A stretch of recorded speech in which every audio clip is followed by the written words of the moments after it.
Smart super Sundar Nemani వీక్షకులకు స్వాగతం. ఈరోజు నేను మీతో మాట్లాడాలి అనుకున్న అంశం చిన్న ఫార్మేటే కదా, చిన్న దేశాలే కదా అని మనం క్రికెట్ని నిర్లక్ష్యం చేస్తే భంగపాటు తప్పదు.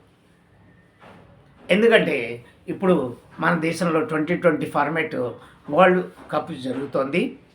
దేశాలు అనేక గ్రూపులుగా అన్నీ ఆడుతున్నాయి. మన గ్రూప్లో Namibia, Netherlands, something USA and Pakistan ఉన్నాయి. సరే, పాకిస్తాన్తో మ్యాచ్ మంది నువ్వా నేను అన్నట్టు ఉంటుంది. ఎందుకంటే దాయాదుల పోరు అని మొదటి నుంచి మన చిన్నప్పటి నుంచి మనలో ఉన్న మాట అదే. అది వదిలేస్తే యూఎస్ఏ తోటి కూడా కొంచెం తడబాటుగానే ఆడినట్టే అనిపించింది. ఎందుకు? వాళ్ళతో మనం ఎప్పుడూ ఆడట్లేదు, వాళ్ళు ఎప్పుడూ ఇలాంటి క్వాలిఫై అవ్వలేదు. అందుచేత మనకి వాళ్ళ బౌలింగ్ తెలీదు, వాళ్ళ బ్యాటింగ్ తెలీదు, వాళ్ళ ప్రోస్ తెలీదు, కాన్స్ తెలియవు మనకి.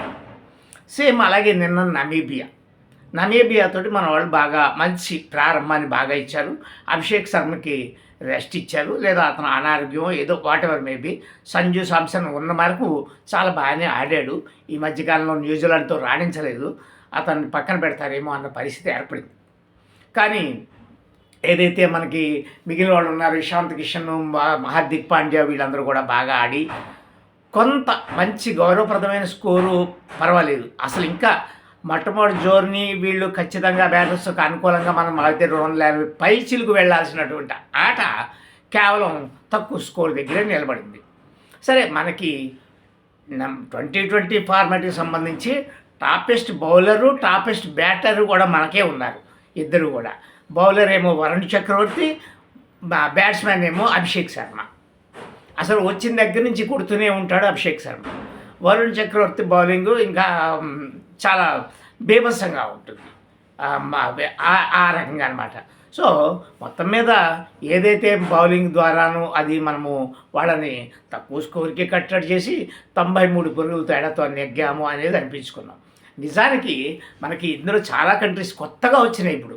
అందుకే గ్రూపులు ఎక్కువైనాయి, ఆటలు కూడా ఎక్కువైనాయి. రోజు 3 ఫార్మాట్లు జరుగుతున్నాయి. ఉదయం 11 గంటలు, మధ్యాహ్నం 3 గంటలు, రాత్రి 7 గంటలకి జరుగుతున్నాయి. ఎందుకు?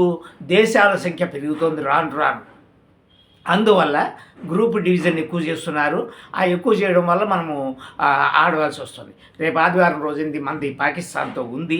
ఇప్పటికే మంచి రన్ రేట్తో మనం ఫస్ట్ ప్లేస్లోనే ఉన్నాం. మన తర్వాతే పాకిస్తాన్ ఉంది. మనం రేపు పాకిస్తాన్తో కూడా ఆడితే దాంతో మనకి మంచి రావచ్చు. ఇప్పుడు నేను ఇది ఎందుకు చెప్తున్నాను అంటే, మన ఆఫ్ఘనిస్తాను సౌత్ ఆఫ్రికాతో మ్యాచ్ అయింది. ఇద్దరు సమాన స్థితికి వచ్చారు. సో సూపర్ ఓవర్ వేశారు. ఆ సూపర్ ఓవర్ కూడా రిజల్ట్ తేలలేదు. ఇంకొక సూపర్ ఓవర్ వేశారు. ఆ సూపర్ ఓవర్లో అప్పుడు ఆఫ్ఘనిస్తాన్ ఓడిపోయి సౌత్ ఆఫ్రికా ఎగ్గింది. చూడండి, సౌత్ ఆఫ్రికా, ఆస్ట్రేలియా, ఇండియా ఇలాంటి దేశాలు ఎప్పటి నుంచో మంచి పేరుతో ఉన్నటువంటి దేశాలు. న్యూజిలాండ్ ఇట్లాంటివి. ఈవెన్ వెస్టిండీస్ కూడా ఈ మధ్యకాలంలో బాగా కనుమరుగైపోయిన మన ఒక ఆట చాలా బాగానే ఆడారు. వాళ్ళు కూడా బాగుంది, రాణిస్తున్నారు అనమాట. చిన్న దేశాలు కూడా చాలా బాగా ఆడుతున్నాయండి. వాళ్ళని తీసేయడానికి వీల్లేదు, వాళ్ళు తక్కువ అంచనా వేయడానికి వీల్లేదు. ఏమో ఏ పుట్టలో ఏ పాముందో అన్నట్టుగా రేపటి రోజున వాళ్ళు ఎంత బాగా మెరుగైన ఆట తీరును ప్రదర్శిస్తారో మనం చెప్పలేము. కాబట్టి అందుకే పాము చిన్నదైన పెద్ద గర్రతో కొట్టాలి అంటారు. అందుకోసం ఏంటంటే ఆట చిన్నవాళ్ళతో ఆడుతున్నాం కదా అని నెగ్లిజెన్సీ తోటి, నిర్లక్ష్యంతో ఆడకూడదు. మన దేశం ఏదైనా కానీ మన ధోరణిలో, మన పద్ధతిలో ఇవ్వాలి.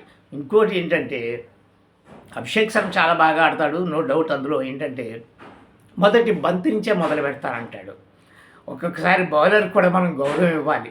ఎందుకంటే వాడు వేసేటువంటి బాల్స్ ఎలా ఉన్నాయి, ఏంటి, ఎక్కడ వేస్తున్నాడు, కరెక్ట్గా వికెట్స్ మీదకి వేస్తున్నాడా, లేదా బాల్ మనకి బ్యాట్కి అందేలాగా వస్తుందా, ఈ విషయాలన్నీ చూసిన తర్వాత 2-3 బాల్స్ వదిలేయడం వల్ల వచ్చే నష్టం లేదు.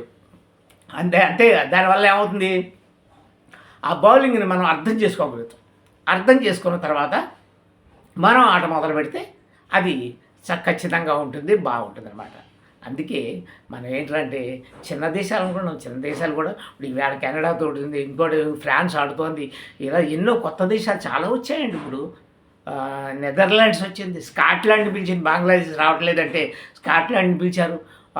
వాళ్ళు ఏదో అంటే వాళ్ళు ఆడేటువంటి తీరుని బట్టి వాళ్ళు వరల్డ్ కప్ క్వాలిఫై చేసేది ఐసీసీ డెసిషన్ తీసుకుంటుందన్నమాట.